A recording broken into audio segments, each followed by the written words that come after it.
What's going on, everybody? This is Jerome Moore, host and creator of Deep Dish Conversations. And firstly, I want to say thank you for all love and support, and thank you for exploring the perspectives of social change with me on this platform. I want to encourage you all to like, subscribe, and follow us on YouTube and on your favorite podcast listen platform. And make sure you give us a 5-star rating if you're loving the Deep Dish Conversations. I appreciate all of the support again. I hope you all enjoy this episode.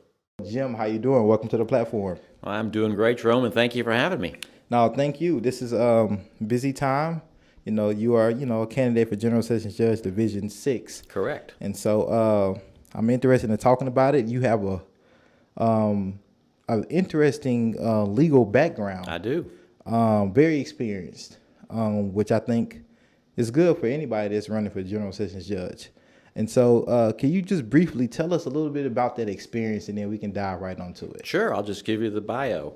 Born here in Nash Vegas in 1961 and came back to go to Vanderbilt, class of 84. After that, started in politics. Worked for Al Gore in Washington from 84 to 89. Yes, I am that old. And then after that, Governor McWhorter here in Tennessee for 2 years, and then law school. After law school, prosecuted in the district attorney's office here in Nashville for 13 years. Then I switched sides and became a criminal defense attorney, and I've been a criminal defense attorney for 16 years. So total 29 years, just shy of 30 years experience. I also had the good fortune of serving as the environmental court magistrate here in Nashville for 10 years as well. That is the court that oversees property standards and code violations. So seen a lot, done a lot, learned a lot, and am still learning a lot.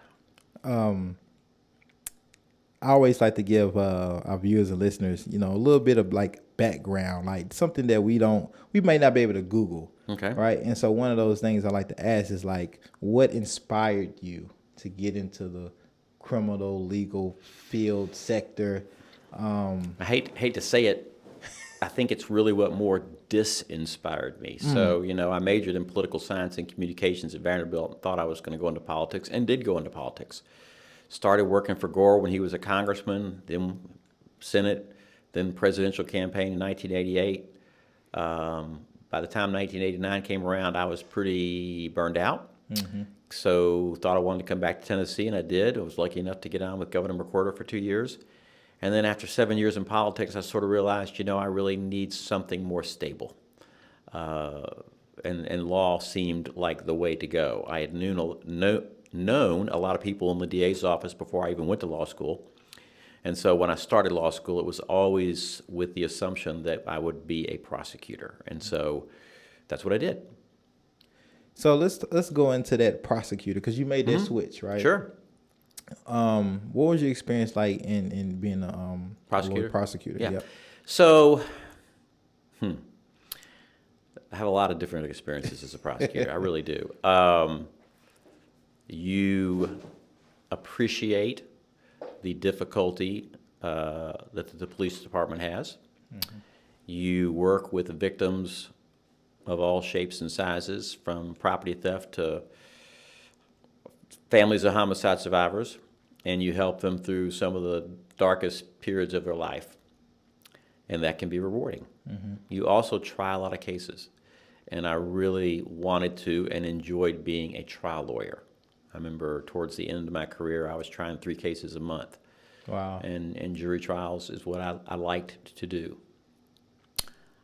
I think looking back on my career as a prosecutor, I'm proud of what I did. I may not be sometimes proud of the way I did it. I can give you an example. Yeah. What is an example? So it's a young man that I prosecuted repeatedly.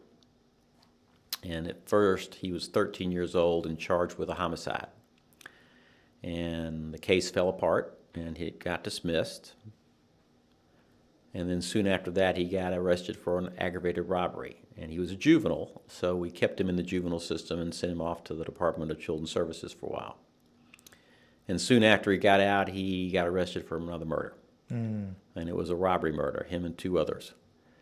And the detective called me up and said, "Do you remember this kid?" And I said, "Yes." And I said, "Well, I got him down here on a homicide. Can you come down here?" And I said, "Sure." And I went down there and I talked to him just like you and I are talking. Right. Because I knew him and he knew me. And I was a jerk. And I looked at him and I said, I won't mention his name. I said, "Hey, what were you doing robbing this guy? Did you need money for new Air Jordans?" Right. Which was a arrogant, obnoxious Right. white man thing to say. Right. Some And lack of cultural competence. No. there. Yeah. Yeah. And he looked at me, and he looked at me, and he said, "No, Mr. Todd, I was trying to get money to get my brother and my mother out of the projects." And it was the biggest punch in the eye that I ever got from a 16-year-old. And what makes that story worse is that the younger brother that he's referring to, about a year and a half later, got arrested on a homicide, and his mother died about a year and a half later. And it was really at that moment that I realized that there was work to be done, Right. for lack of a better term. And soon after that, I got on the Juvenile Justice Reform Commission. The Governor Sunquist started in an effort to rewrite the juvenile code to prevent what happened from happening again, because it was clear that the juvenile system failed this kid. Right. And he got into the most restrictive rehabilitative program we had on that armed robbery and got out and bammo, right back in. And we worked 2 years on it, and it actually ended up, ironically, me fighting against the Juvenile Justice Reform Commission, because that commission was made up of a lot of prosecutors. Right. And their solution was to lock them up and throw away the key. They actually tried to move the jurisdiction for juvenile law backwards, meaning that if you were arrested on a certain crime at age 14, you were automatically an adult. And so I ended up turning around fighting them. Right. And, we made a lot of recommendations. The legislature never enacted any of them, and we still have the same juvenile problem we have today. You can check out my website, jimtoddforjudge.com, and you can read an article that Tennessean wrote about that experience, about Right. that. But that whole experience with that young man slapped the crap out of me and sort of got me on a path of justice reform, Right. back when I was a prosecutor. Right. So what does justice mean to you now, and what does that look like? And I know justice, you hear this when people like groups of people, we want justice. That can look different for different people and mean different things. So what does that mean to you, and what does that look like to you in our current criminal legal system? That's a tough one. I thought you weren't going to throw me any curveballs. Look, man. I can hit a curveball. This was It's a 90. nasty I was at 85. That was That's a a light nasty one. slaughter, my friend. You're right. It means a lot of things to a lot of people. I think if you just boiled it down to a simple definition, it's fairness. Okay. But justice to some people means public safety, community safety. Justice to some people means equality. Justice to some people means going through a system and coming out of it better than when you went in it. Right. And so different definitions for different people for justifiable reasons. Right. So you mentioned fairness. Sure. And you didn't get a chance at one of the forums I seen you participate in to really to talk more about this point, but I'm gonna throw it back at you about when we talk about black and brown folks.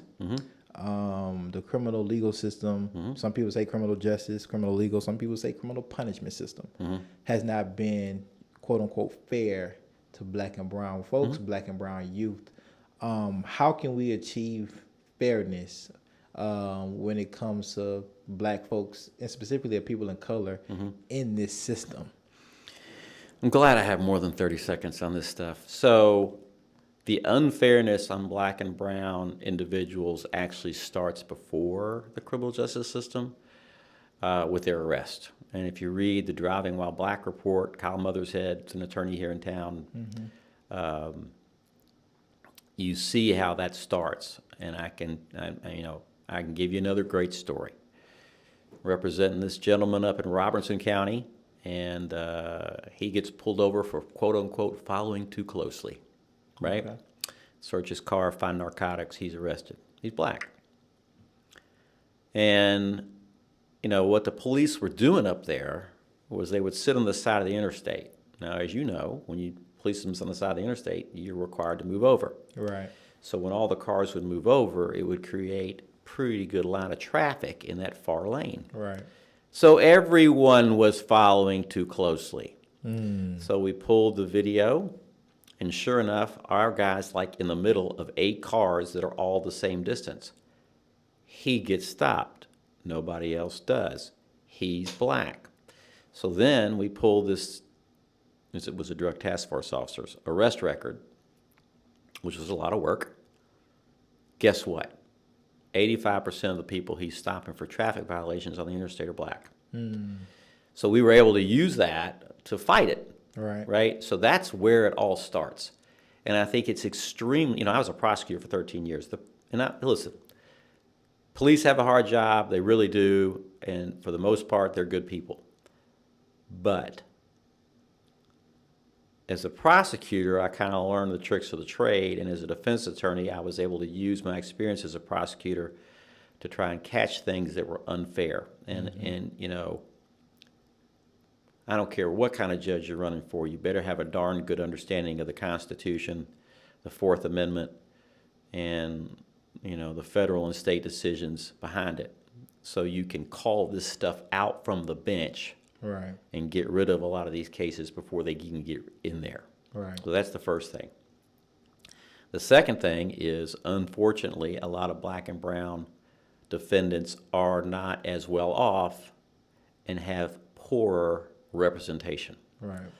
And I'm not saying it's anybody's fault, but when a person comes in and cannot afford an attorney, you may get the public defender. And we have one of the best federal and county public defender's offices around. But they can't take everybody. Right. So if you don't get them, then you're going to get somebody who's fresh out of law school, who's in there taking appointed cases to make a living. Right. And they really don't have the experience to defend someone's liberty. And so as a judge, you need to, as much as you can, make sure that they're getting their Sixth Amendment right to counsel during this difficult proceeding. So that's number 2. And then number 3, when it comes to treatment, punishment, rehabilitation, anybody needs to look at the reason the crime is happening. Right. Just talking to a guy yesterday, if your car's broken into and your whatever is stolen out of your car, you're going to come to court and you're going to want a piece of the guy that did its hide, right? Right. Well, as the judge, I want to know why it happened. Did it happen because of addiction? Did it happen because of mental health? Did it happen because he's just mean? Right. If I can stop or fix the cause of the problem, I'd certainly rather do that than incarcerate. So there's not enough of that because not enough judges know the arrows that are available in your quiver to help. And if what's available is not there, you need to find it. Right. So I want to talk on that a little bit more. What are some creative ways then for alternative punishment outside of incarceration that you would look to employ, if sitting on the bench of, General Sessions Division 6?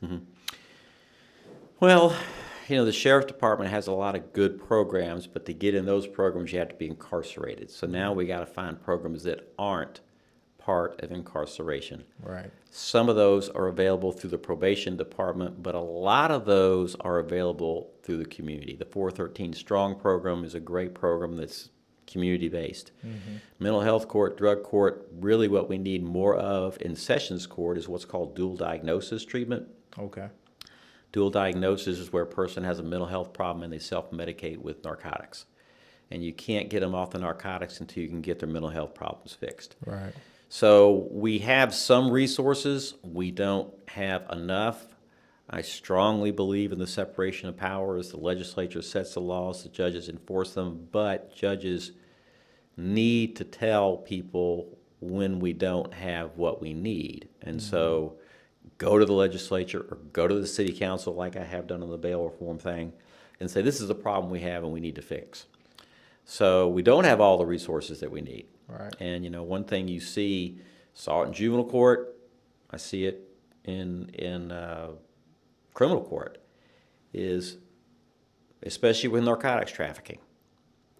I'm glad I got an hour because I'll just tell you another story. Just on Monday, I went up to federal court and pled my guy, and he's going to serve 10 years in federal custody, right? Okay. His whole family was there to tell him goodbye.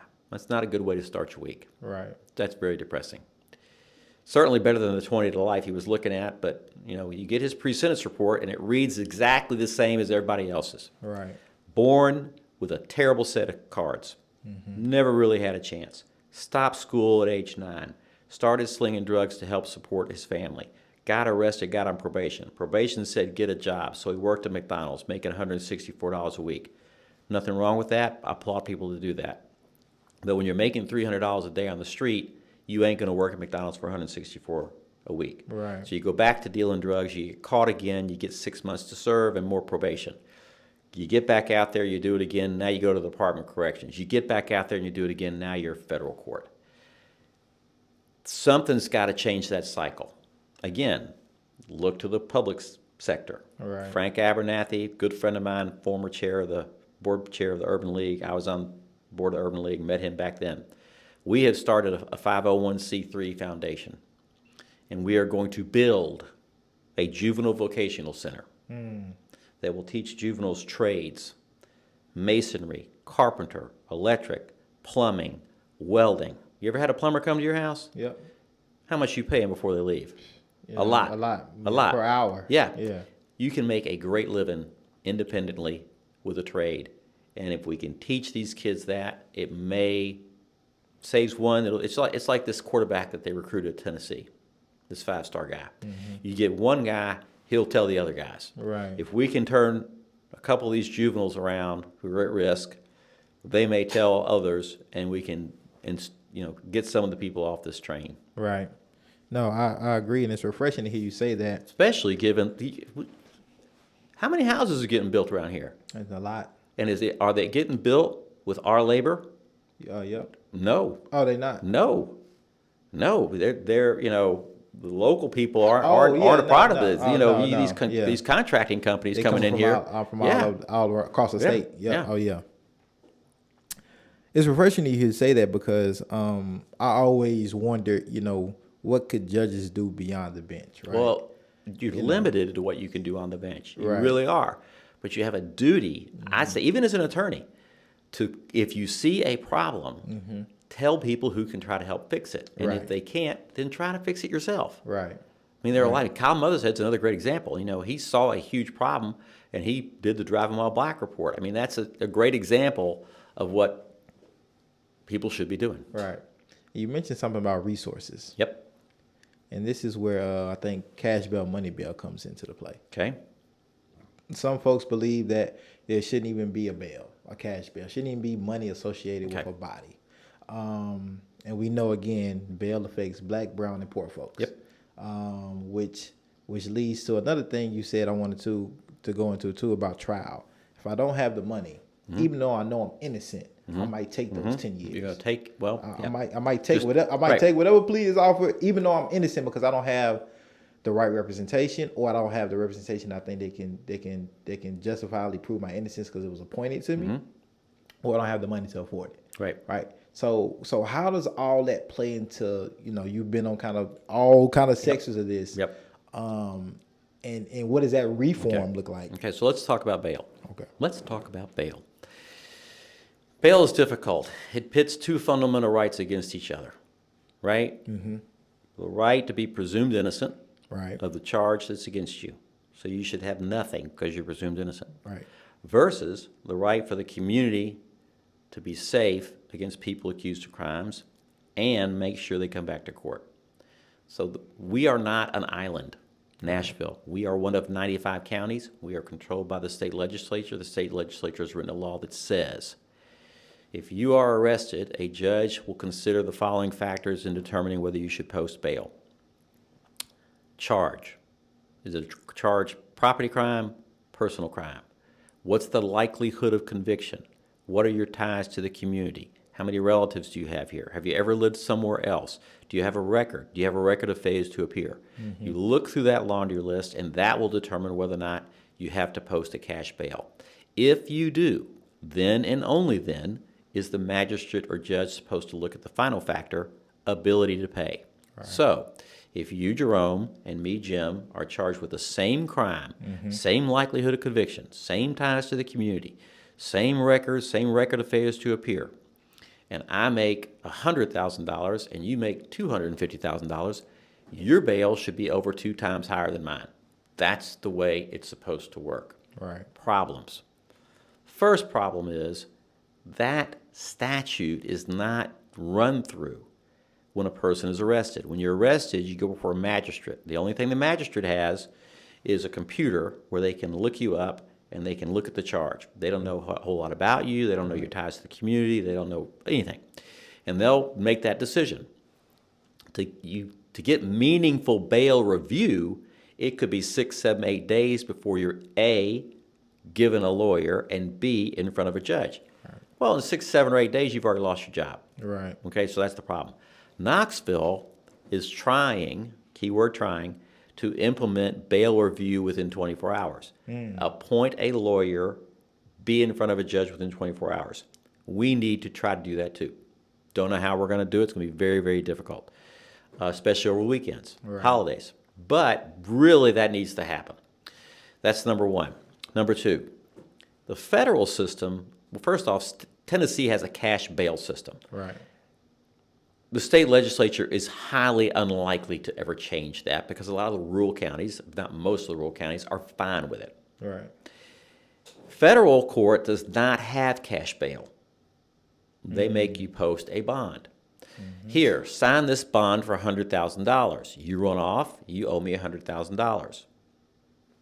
Okay. So you run off. Now, granted, the federal government has the IRS. Right. So they can go after you and your family for tax, all that kind of stuff. The state doesn't have that. But what the feds have that we really need, which is the basis of my bail proposal, which is on my website, is pretrial probation officers. Right now, probation officers supervise people who've been convicted. Right. So in federal court, if you or me charged with a crime and the judge lets us out, they're going to have you supervised. They're going to make you come in once a week. You're going to have to pee in a cup, no guns, maybe electronic monitoring. They may come run search your house. They may do whatever is necessary depending upon the charge. Right.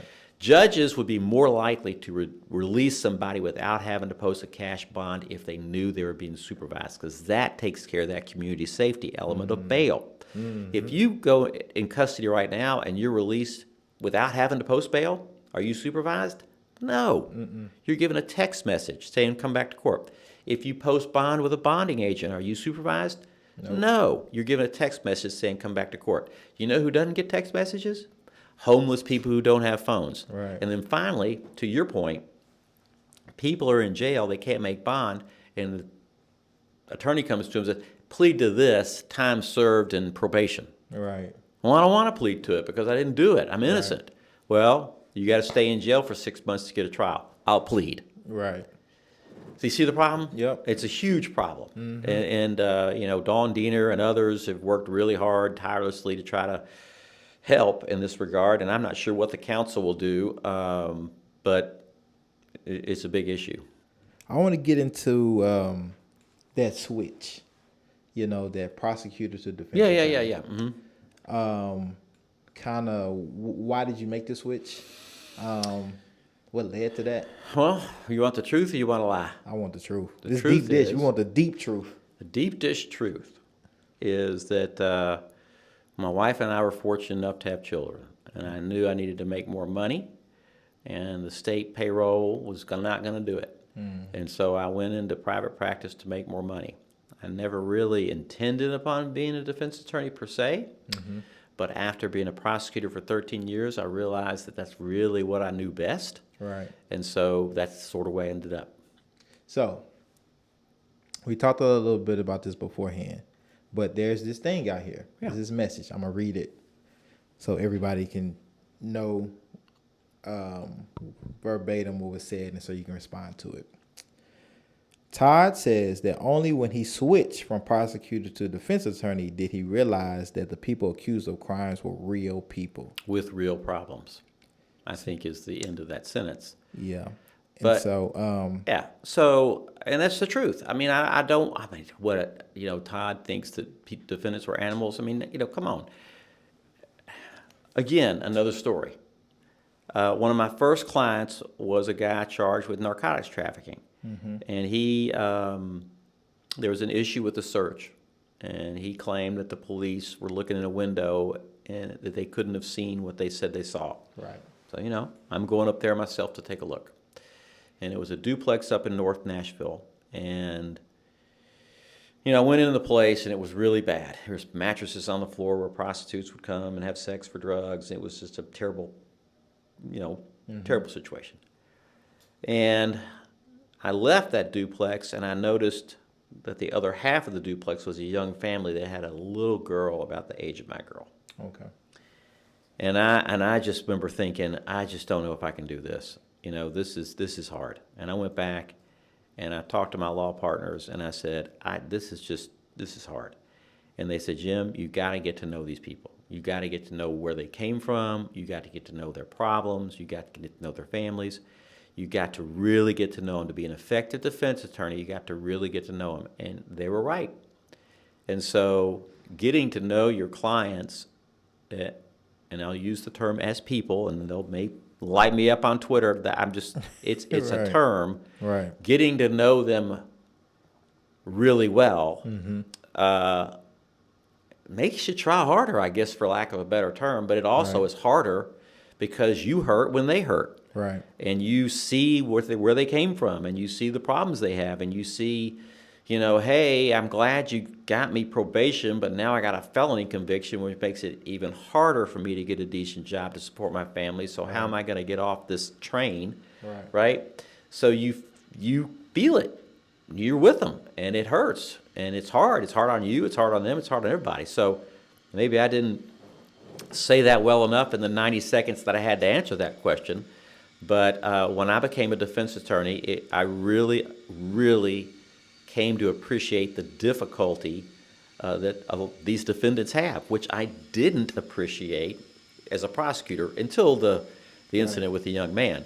But when you're a prosecutor, you're focused really on helping victims through something, and you certainly can empathize with defendants, but not nearly as much as you do or should do as a defense attorney. So this leads me to this next question, because you was once that person,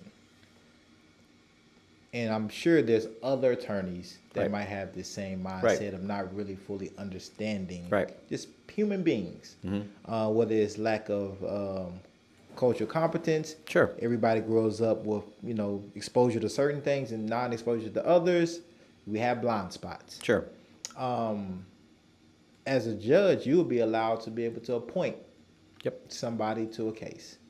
Where does that come in at, to where you're doing checks and balances, where you're vetting possibly appointed attorneys to making sure they don't have particular blind spots, that they properly represent this particular man or woman in any particular case?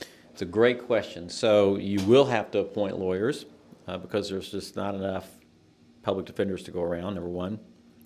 So if you appoint someone to a case and you know what they're charged with, and you see deals that are made, right? Now, deals, I hate to say deals. It's a naked statement, but it's reality. Right. Plea bargains are based on a lot of factors, and one of the factors is the strength of the case, right? Right. I say this to people all the time. If you're charged with murder and they're offering you life, and the only witness against you is a half-blind person who was a quarter mile away, why are you going to take that? Right. You go to trial and lose, you get that. Now, if you're charged with murder and they're offering you 20 years, and it happened in front of a Kroger with a video with 20 churchgoers on a bus, saw the whole thing, and you confessed and there's DNA, well, maybe you ought to think about that 20 years. Right. So in other words, if you see what the charge is and you can get a good understanding of what the proof is, and you see a deal that is not near the other type of deals that are given out by that prosecutor, or fits the person, lack of record, whatever, you got an obligation to say, hold up, Right. what are we doing here? Something's not right. Pull the attorney aside and say, this doesn't look like a very good deal. Have you tried this? Have you thought about this? Have we thought about this program? Is there some other alternative than locking this person? So you have to intervene. Right. Okay. It's good to know because, sometimes judges don't intervene. Well, it also, on the other side of the coin, I mean, if Right. there's a person charged with the DUI fourth and the blood alcohol is 0.25 and there was an accident and they're offering him a first, you're going to say, why are we doing this? Right. You know what I mean? Restorative justice. What does that mean? What does that mean? A lot of different definitions. A lot of definitions, and this has been used a lot lately. People throw it around. People It's a are catchphrase. People are throwing around, we want restorative justice. We do. How do you feel about restorative justice, and what does that mean for Nobody feels bad about restorative and justice. what does that mean for public safety, and what does that realistically look like for both sides? The definition of restorative justice is for people to go through the justice system and be made whole without incarceration. Right. Generally, that's the goal.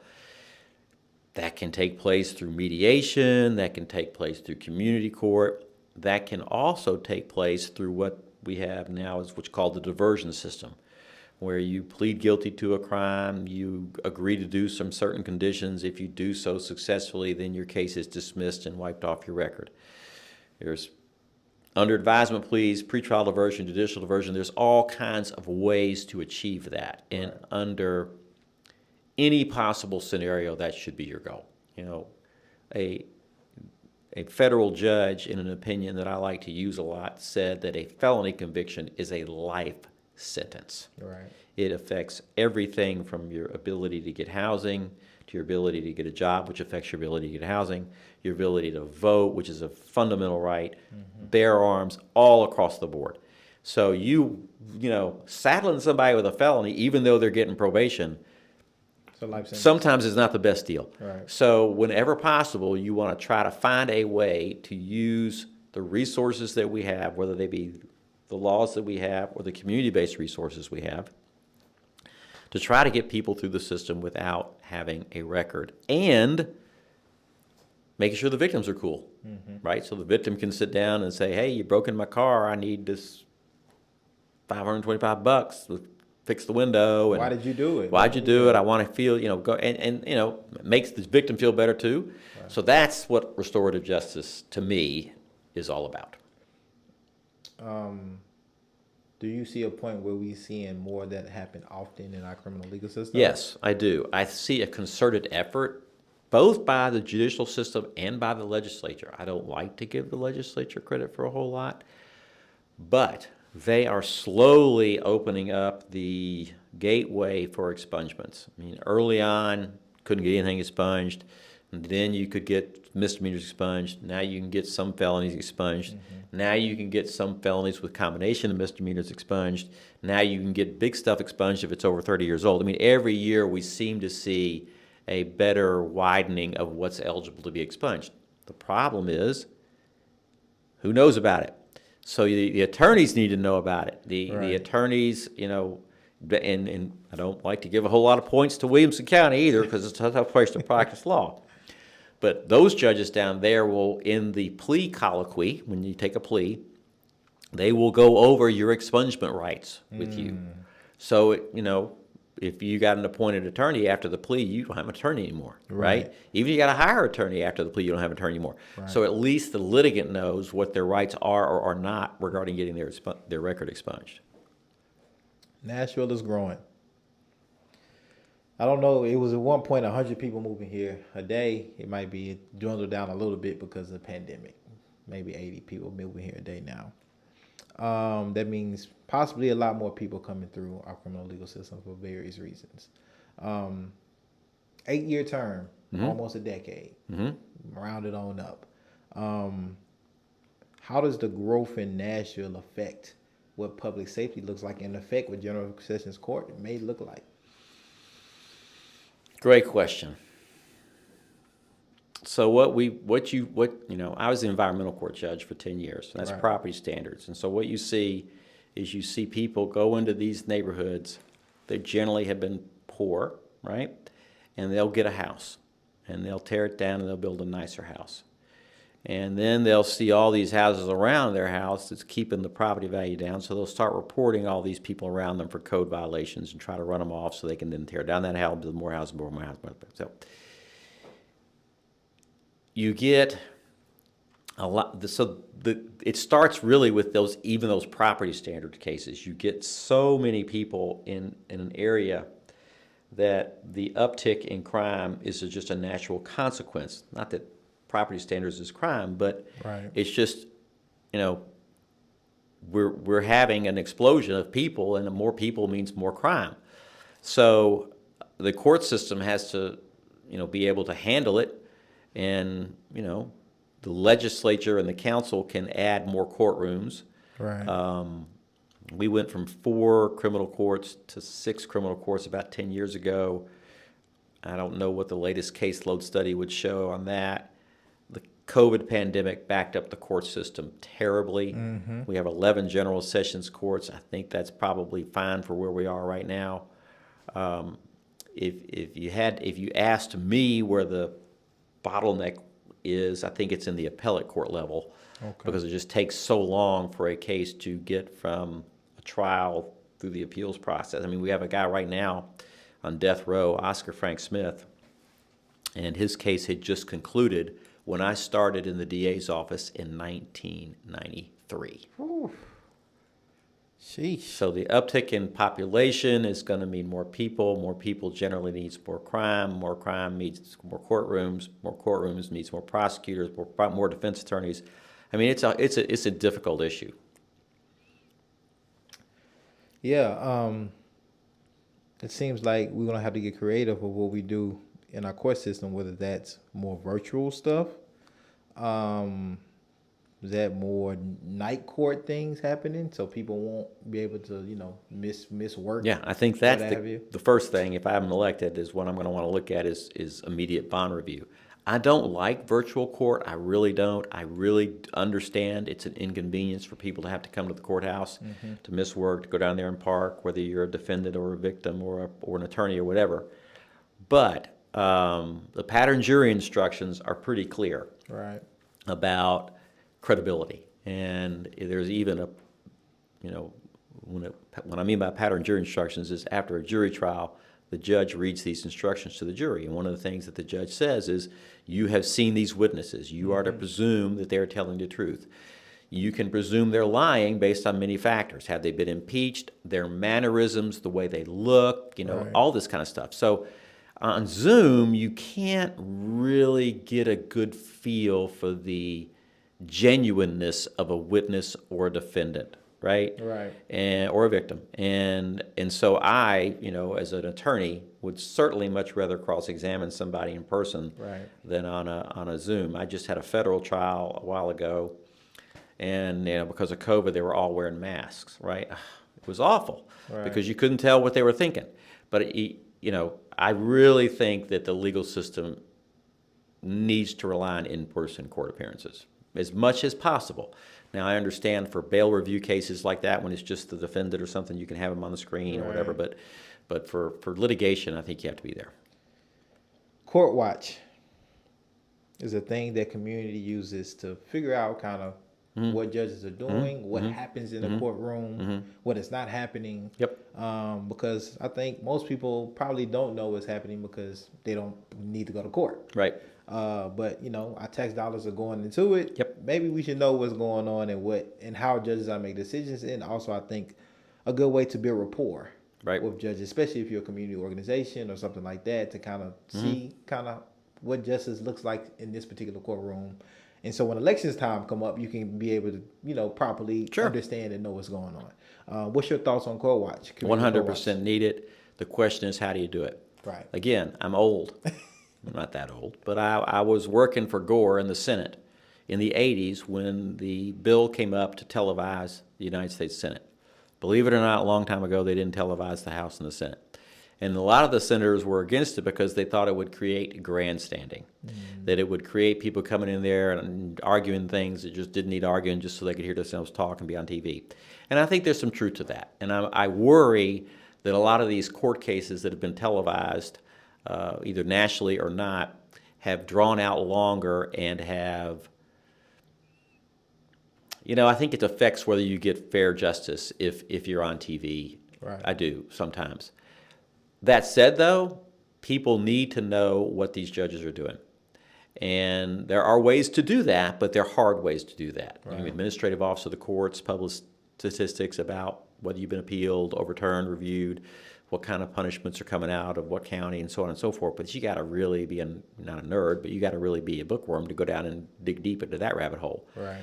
So I would rather have somebody like you, Jerome, or somebody else, starting a program where you just report, because now we have social media. You can do a report. There's the Rooker Report, which is a clerk's office down there, but in Howard Gentry, they don't do any reporting about what judges are sentencing to this, that, and the other. Right. But somebody needs to start doing that because, we've had a lot of bad judges. Right. Let's just be fair. I practiced law as far as West Virginia to the north and Georgia to the south, and I've been in front of good judges and bad judges, and right. you can tell what they are. What would make you a good judge? Or what makes you a good judge? I think your perspective and your experience. I think, obviously, I don't want to be basic, but knowledge of the law, knowledge of the Constitution, knowledge of the rules of criminal procedure, civil procedure, because General Sessions has civil court jurisdiction as well. Patience. I think you got to know you're not the smartest person in the room. You got to be willing to learn, even though you're the judge. You got to avoid robe fever at all costs, and treat everybody with respect. I know that sounds like common sense, and it is common sense, but you probably know better than I do that there are a lot of judges that don't treat people that way. And again, going back to the environmental docket, I learned that if you just are patient with people, you explain the law to them, you let them get their say in court. Right. That's really important. Let them vent. Give them their fair shake. They won't feel like the court system's shafting them. They'll feel like the court system's helping them. Right. You have two opponents. I do. And at this point in careers, when you're running for a judge, everybody's smart. Everybody's, knowledgeable, right? Sure. Everybody's all these amazing things, right? Amazing attorneys and lawyers and all this stuff, right? And so I already answered that part for you. All right, I've done this enough. I know I answered this part for you. So with all that being said, knowing your two other candidates are smart, intelligent, great attorneys, have good tenures as well. What separates you from them? A lot. Number of years of experience. I've been doing this a lot longer than one of my opponents and longer than my other opponent. I'm also the only candidate that's worked both sides in the criminal justice arena. And, I think that's extremely important because I learned a lot in my 13 years as a prosecutor that I've used as a defense attorney and vice versa. And I think to be effective, you have to understand how both sides think. Right. From the civil side of General Sessions Court, again, I'm the only candidate that's had experience as a judge. I was a judge for 10 years on the environmental court docket, which, as I mentioned, is primarily pro se, unrepresented litigants who are not like being told what they can do about their property. Right. And, you have to treat the people in the General Sessions small claims court because it could be me against Vanderbilt or me against Macy's or me against Beeman Automotive, right? Or me against my landlord or me against my contractor who, and I won't have it a lawyer, but they will. Right. So you got to help them. You got to treat them fairly. I have the experience there. And I'll be honest with you because this aggravates the you-know-what out of me. I hear all these people talking about bail reform. I hear all these people talking about justice reform. Well, where were they in the 90s when I was on the Juvenile Justice Reform Commission and when I was fighting off these prosecutors who wanted to try juveniles at 14 years old automatically as an adult? Okay? Right. The Drug-Free School Zone Act. 10 years ago, I wrote an editorial to the Tennessean saying this has got to go. Right. because it unfairly affects inner city minority defendants. Right. And it does. And, fortunately, the legislature has fixed it to a degree. It's not perfect, but it's a hell of a lot better. Right. Was it 1,000 feet now instead of No, it's 500? gone down. First off, I don't know how much time we have left. Yeah, but, we got as okay, much as time so as you want. Yep. the rural counties, you got your elementary school, your middle school, and your high school. They're all right next to each other, right? Right. So I get that. But in Davidson County, when it was 1,000 feet, there wasn't a square inch of Davidson County that wasn't within 1,000 feet of a school, daycare, church, or park, right? Right. Number two, the Court of Appeals ruled that it doesn't matter if the transaction is within a school zone, but even if you travel through the school zone, right? Right. Even if the school is closed. On an August Saturday afternoon, right? So I had a client driving up I-65 with some drugs, and he passed John Trotwood Overton School right on I-65, so he got charged with a school zone violation in the summertime, and I just thought that was just absolutely ridiculous. Not only that, but it raises the level of felony up one and makes it non-probatable or parolable. So you're looking at possession with intent to distribute over half a gram of cocaine in a school zone, which again could be August on a Saturday night on I-65, is 15 to 25 to serve, which is the same as second-degree murder and child rape. That was insane. So now it's back down to 500 feet. But what's most important is that there has to be proof that the drug transaction in some way or effect was involved around a school activity, okay? Right. So if you want to be stupid enough to go sell drugs right outside of a Hunters Lane football game, go do it, but you're going to get hurt. Right. You're going to get punished, right? So I get that. But it's a lot better than it was. Going back to your question, what are these other where were these other candidates? About that. Everybody gets up there. I'm for bail reform. I'm for bail reform. I'm for bail reform. Okay, where's your plan? Right. I saw a problem. I've seen a problem. I've gone to the Metro Council with it. I've talked to a lot of the council people. I don't know what they'll do about it because it's a budget issue. But I mean, I've been working with justice reform both as a prosecutor and a defense attorney for 30 years. So, number of years of experience, diversity of experience, bench experience, and judicial reform experience. I'm 60 years old. I'm running for one term and one term only. I'm not going to sit up there the rest of my life. I want to end my career giving back. I want to end my career sharing what I've learned. And I've learned on this campaign that there's still a lot more to learn. Right. I was going to ask you that, after 30 years, Sure. why run for judge now? Yeah. And so That's it. That's how you want to end it. That's how I want to end it. I mean, I really. Do you really believe one term is 8 years is a long time now? 8 years is a long time. But do you really I see believe judges that serve forever and they get tainted and they get biased. I've seen good judges turn bad, and I just think 8 years is a long time, and that's all you need. Plus, I'll be 68, and I'm not looking to work the rest of my life. I got kids and a wife and all that wonderful stuff. But the rest of life? But I want, and I'm very committed to getting this juvenile vocational center off and running. Mm-hmm. And I want to spend my next 8 years trying to help the system, for lack of a better term, people in the system, whether they be defendants, victims, or whatever, and getting that juvenile justice vocational center up and running to help get people off the same darn train that ends them up in federal court serving a bunch of time. Now, I want to end on this note, Jim. Is there anything that we didn't get to touch on that's a part of your platform, just something that's really near and dear to your heart, something that maybe I didn't bring out of you in this? The only thing that I'll say is that when I started, let's talk about women. We like women, and I've tried hard to promote women on the bench. I was Judge Angie Dalton's campaign manager in 2006. I was Anna Escobar's finance director when she first ran, and I was Jennifer Smith's treasurer when she first ran. And I'm glad to say that all three of those people are on the bench doing a great job.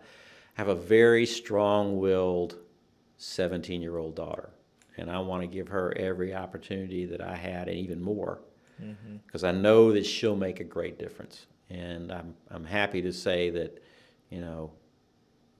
in my 30 years of practicing law, that women have, more women have gotten on the bench and more women have become lawyers. I'm partners with a woman, Katie Hagan, fantastic lawyer, and I've enjoyed doing that and seeing that. That would be the only thing that I don't think we've talked about. Well, Jim, I really appreciate your time, but I also want to give you a moment to tell people how they can support you. Where can they go to do that? I'll tell you where they can go. They can go to the Howard School, punch the button by Jim Todd's name, and they can do that this week. Then early voting opens up next week to more locations, and Right. Election Day is May 3rd. That's how they can support me, is their vote. I mean, people got their heads beat in for the right to vote decades ago, and only 30,000 people voted in this election 8 years ago, and that's terrible. Yeah. My wife says that having a good judge is like Vanderbilt Children's Hospital. You never want to have to use it, but you want a good one when you go. Right. So, vote. Well, Jim, I appreciate your time. Your Thank you. This is availability an to do hour? this. Yeah. It's the quickest hour of my life. It goes by fast when you're having fun. It does. And next time, I make sure I cut all the questions. We're going to do 2 minutes, and that's it. God, I hate that. Hey, thank you for what you do. Thank you, Jim. Till next time. Till next time. Bring you back to talk about the Juvenile facility, Vocational Center. all of that good stuff. Okay, All let's right. do it.